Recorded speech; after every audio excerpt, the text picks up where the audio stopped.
Hi friends, ఎలా ఉన్నారు? బాగున్నారా? మేము చాలా బాగున్నామండి. Welcome to Shruti Chavva vlogs. చాలామంది సబ్స్క్రైబ్ చేసుకోవట్లేదు, కొంచెం చేసుకోండి ప్లీజ్. ఈరోజు ఏంటంటే ఫస్ట్ విష్ణు హాయ్ అబ్బు, అవినాష్. ఐపీఎల్ స్టార్ట్ అయినప్పటి నుంచి మమ్మల్ని అస్సలు మా బాబు టీవీ చూడనిస్తలేడు. మా పెద్దోడు అయితే అసలు ఏ సినిమాలు చూడనిస్తలేడు, ఏ సీరియల్ చూడనిస్తలేడు, ఏ ప్రోగ్రాంలు చూడనిస్తలేడు. ఎంతసేపు IPL IPL IPL 24 hours IPL నడుస్తుంది. ఆ పండుకునేటప్పుడు బలవంతంగా బంద్ చేయాల్సి వస్తుంది. మీకు ఐపీఎల్లో ఎవరి ఫ్యాన్ మీరు చెప్పండి? వీడెవరు అడుగుదాం. ఎవరి ఫ్యాన్ రా నువ్వు?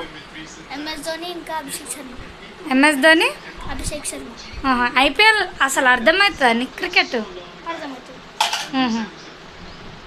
విష్ణు నీకు? ఆర్సీబీ.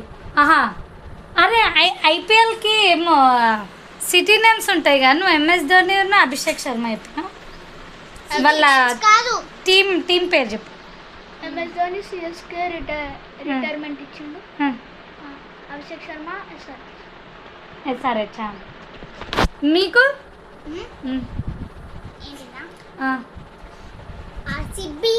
ఆర్సీబీ అంటే ఎవరిది? ఫుల్ ఫామ్ చెప్పు. ఆర్సీబీ ఫుల్ ఫామ్ చెప్పు. ఆర్సీబీ ఫుల్ ఫామ్ ఉండదా? ఉంటుంది కదా. నీకు ఫుల్ ఫామ్ ఎవరుంటారు? కెప్టెన్ విరాట్ కోహ్లీ.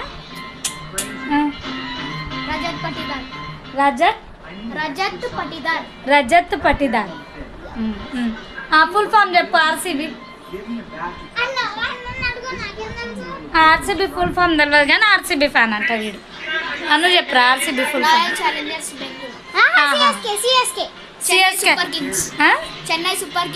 చెన్నై. నీది చెన్నై సూపర్ కింగ్సా? వీడు ఆర్సీబీ. 49 ఆల్అవుట్. ఎన్నిసార్లు చెన్నై సూపర్ కింగ్స్ విన్ అయిందిరా నువ్వు పుట్టినప్పటి నుంచి? నువ్వు క్రికెట్ చూస్తున్నప్పటి నుంచి? అంటే ఎప్పుడెప్పుడు కప్పులు కొట్టింది తెలియదు కానీ 5 times కప్పు కొట్టింది. నీ టీం చెప్పరా? అవేం తెలియదు కానీ ఒక్క టీం అంటే తెలుసు. ఒకటేసారి విన్ అయిందా? Last year. Virat Kohli last year అయింది చాలా ఏళ్ళకి. ఓకే. ఇంకా సరే, ఇప్పుడు ఇంకా ఎన్ని రోజులు ఉంది ఐపీఎల్? 31st మే. జస్ట్ ఈ 31st వరకేనా? 2 months. ఎప్పుడు స్టార్ట్ అయింది? March 28 నా బర్త్డే రోజు. బాబా ఇంత అప్డేట్ ఉన్నాడు. అదే టేబుల్స్ అడగండి, చెప్పండి. ఏ మ్యాచ్ అంటే RCB versus SRH. First match ఏ టీం విన్ అయింది? ఆర్సీబీ విన్ అయిందా? సెకండ్ మ్యాచ్ ఏదైంది సరే. ఇప్పుడు లీడ్లో ఏ టీం ఉంది? చెప్పాలి. ఇప్పుడు ఫస్ట్లో పంజాబ్ కింగ్స్. నీకేం తెలుసా? ఇట్లా నువ్వు పెద్ద బిల్డప్ ఇస్తున్నావు, నీకు అసలు ఏం తెలుసు క్రికెట్ గురించి? ఎన్ని ఓవర్లు ఉంటాయి, ఎన్ని ఏముంటాయి చెప్పరా? ఎన్ని ఓవర్స్ ఉంటుంది చెప్పరా? అక్షర ముక్క రాదు కానీ ఎన్ని ఓవర్స్ ఉంటాయి చెప్పరా? 20 overs 120 balls. ఇంకా అంతేనా? మెంబర్స్ చాలా అప్డేట్ ఉన్నావు. క్రికెట్ అంటే అప్డేట్. నీ డ్యాన్స్ గురించి తెలియదు, అప్డేట్లో ఉన్నాడు. ఇప్పుడు ఈరోజు ఏం మ్యాచ్ ఉంది? డ్యాన్స్ గురించి అడుగు. ఇంకా 7 అయితే స్టార్ట్. తెలియదా? ఓకే. ఏది విన్ అవ్వాలనుకుంటున్నావు ఐపీఎల్ కప్? ఆర్ఆర్ అంటే రాయల్స్, రాజస్థాన్ రాయల్సా? ఓహో, ఐపీఎల్ లవర్స్ ఈ చిన్న ఏజ్లో నుంచి ఉన్నాడు ఐపీఎల్ లవర్. మా ఇంట్లో ఐపీఎల్ లవర్స్కి ఈ టైం అసలు బిగ్ టైం అనుకుంటా. వాళ్ళ ఎంజాయ్మెంట్కి మూమెంట్కి ఓకే, చూద్దామే ఏవి విన్ అవుతాయో. డాన్స్ అండ్ ఈరోజు ఏంటంటే ఇంకోటి మీకు చెప్పాల్సింది, గ్యాస్ అయిపోయింది. ఎంత ఇబ్బంది అవుతుందంటే అంత ఇబ్బంది అవుతుంది. నిన్నటి నుంచి నిన్న నైట్ వంట చేస్తున్నా, రైస్ అయ్యింది, సగం కూర అవుతుంది, గ్యాస్ అయిపోయింది. ఇక మళ్ళీ మా ఫ్రెండ్కి కాల్ చేసి రైస్ కుక్కర్ తీసుకొని వచ్చి పెట్టిన, ఎందుకైనా మంచిదని జస్ట్ రైస్ కుక్కర్ తీసుకొచ్చి పెట్టిన. ఈ రైస్ ఏ టైం రైస్ వండుకుంటే ఏదన్నా కర్రీ పాయింట్లకి వెళ్ళి కర్రీ అన్న తెచ్చుకొని తినొచ్చని. ఇప్పుడు వెదర్ అయితే మస్తు ఉంది. ఈరోజు కర్రీ పాయింట్లకి వెళ్ళి అయితే కర్రీ తెచ్చుకున్నాం. ఇప్పుడు రైస్ పెట్టుకొని తిన్నాం. కానీ గ్యాస్ కష్టాలు చాలా ఉన్నాయి, అందరు చూసి వాడుకోండి. గ్యాస్ అయితే చాలా ఇబ్బంది అవుతుంది, దొరుకుతలేవు, బ్లాక్లో కూడా దొరుకుతలేవు. బుకింగ్ కూడా టైం దాటితేనే మంత్లీ 1 అంట. మేము యాక్చువల్గా 2 months నుంచి బుక్ చేయడం మానేసినాము. ఉంది కదా గ్యాస్ ఇంకెందుకు అనుకొని లైట్ తీసుకున్నాము. అది ఇప్పుడు చాలా ఇబ్బంది అవుతుంది. ఉన్నా లేకున్నా ముందే బుక్ చేసుకోండి, ఎందుకు వచ్చిన బాధ అని.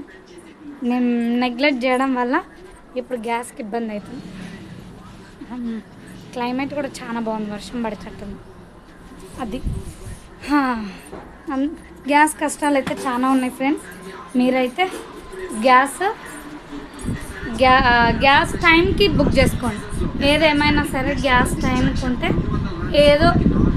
ఏదో ఒకటి తింటాం కాబట్టి ముందే గ్యాస్ బుక్ చేసుకొని పెట్టుకోండి. చాలా ఇబ్బంది అవుతుంది అసలు. ఈరోజు అంతా గ్యాస్ గురించే తిన్నాం. పోయి నెంబర్ చేంజ్ చేయించి, నా పాత నెంబర్ ఉండే ఆ నెంబరు తీయించేసి కొత్త నెంబర్ తెప్పించి, గ్యాస్కి అయితే చాలా కష్టమవుతుంది. ఎవరైనా సరే ముందే బుక్ చేసుకోండి, చాలా ఇబ్బంది అవుతుంది. మళ్ళీ పిల్లలు ఉన్న వాళ్ళకైతే ఇంకా ఇబ్బంది అవుతుంది. మార్నింగ్ నుంచి అసలు టీ కూడా తాగలేము మేము. టీ తాగకుండా అట్లాగా ఉంటే మళ్ళీ మా ఆయన కొనుక్కొస్తే అప్పుడు టీ తాగినాము. రైస్ పెట్టుకున్నాము, రైస్ కుక్కర్లో రైస్ పెట్టుకొని కర్రీ పాయింట్లకి వెళ్ళి కర్రీస్ తెచ్చుకొని తిన్నాము. అస్సలు మాలాగా నెగ్లెక్టెన్స్ చేయకండి. ఖచ్చితంగా గ్యాస్ బుక్ చేసి పెట్టుకోండి, ఉన్నా సరే బుక్ చేసుకోండి. మేము ఉంది కదా ఎందుకు, ఇప్పుడే గ్యాస్ మస్తు రేట్ ఉంది కదా అన్నట్టు తీసుకోలేము. అది తీసుకున్నందుకు ఇప్పుడు చాలా ఇబ్బంది అవుతుంది.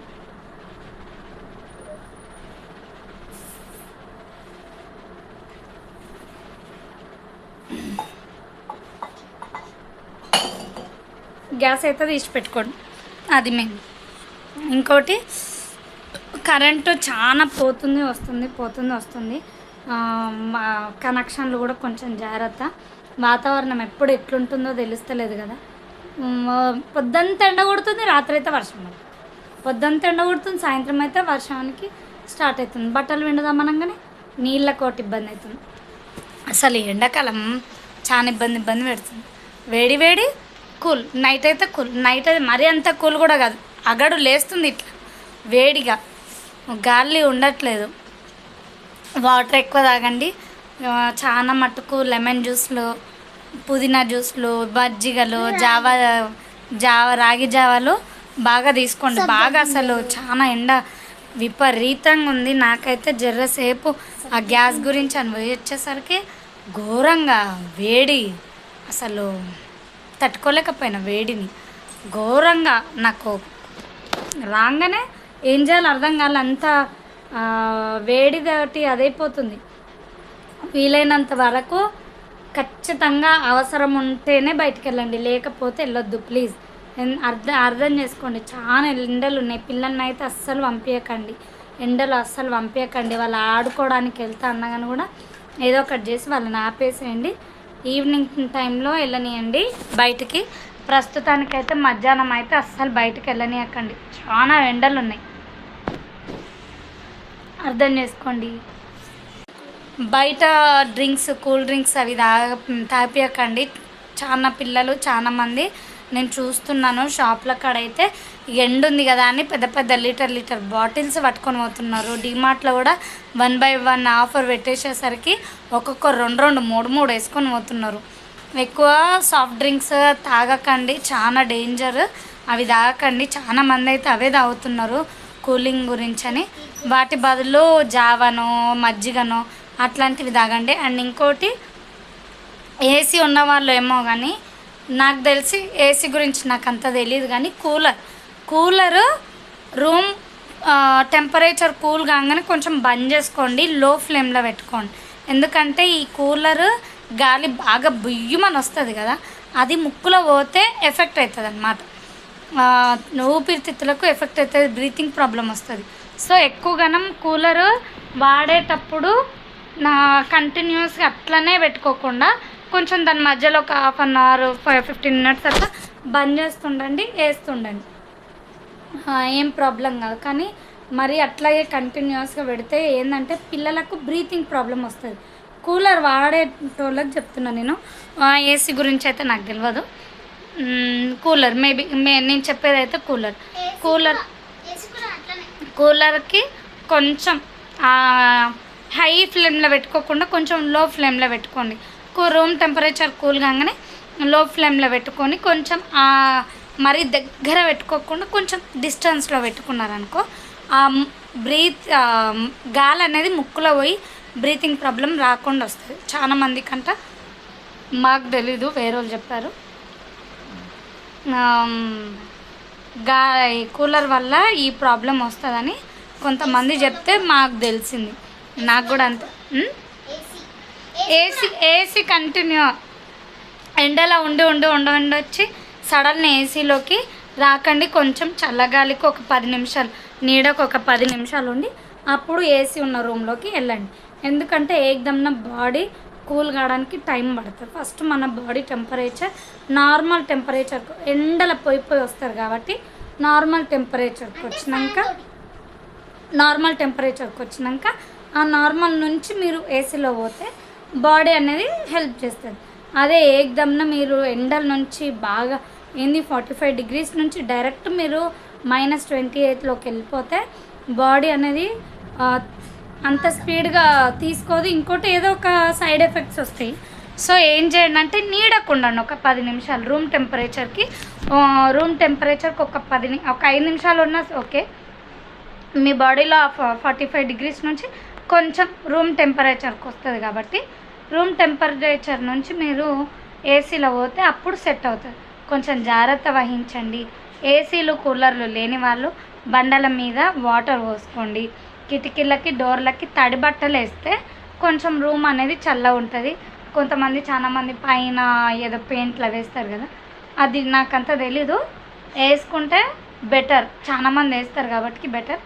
ఇంకోటి కిటికీలు ఓపెన్ చేసి డోర్లు కూడా ఓపెన్ చేసి బరువు ఉన్న మందం ఉన్న బట్టలు జాడిచ్చి ఆ డోర్లకి కిటికీలకి వేస్తే కొంచెం రూమ్ టెంపరేచర్ అనేది మనకు కొంచెం అనుగుణంగా వస్తుంది. మరీ చల్లగా అవుతుందని నేను చెప్పాను, వణికిపోయేంత కాదు, జస్ట్ నార్మల్గా అమ్మ కొంచెం పర్లేదు అన్న కాడికి ఉంటుంది. ఇది కొంచెం పాటించండి. అండ్ ఇంకా వీడియో కనుక నచ్చితే లైక్ చేయండి, షేర్ చేయండి, కామెంట్ చేయండి. ఫ్రెండ్స్ ప్లీజ్ సబ్స్క్రైబ్ చేసుకోండి, గంట కూడా కొట్టండి. అండ్ గంట కొడితే నోటిఫికేషన్స్ మీకు వెంటనే వస్తాయి. అండ్ ఈరోజు బర్త్డేస్ జరుపుకునే వాళ్ళకి, వెడ్డింగ్ యానివర్సరీ జరుపుకునే వాళ్ళకి happy wedding anniversary and happy birthday. Keep smiling. Bye bye. Love you guys.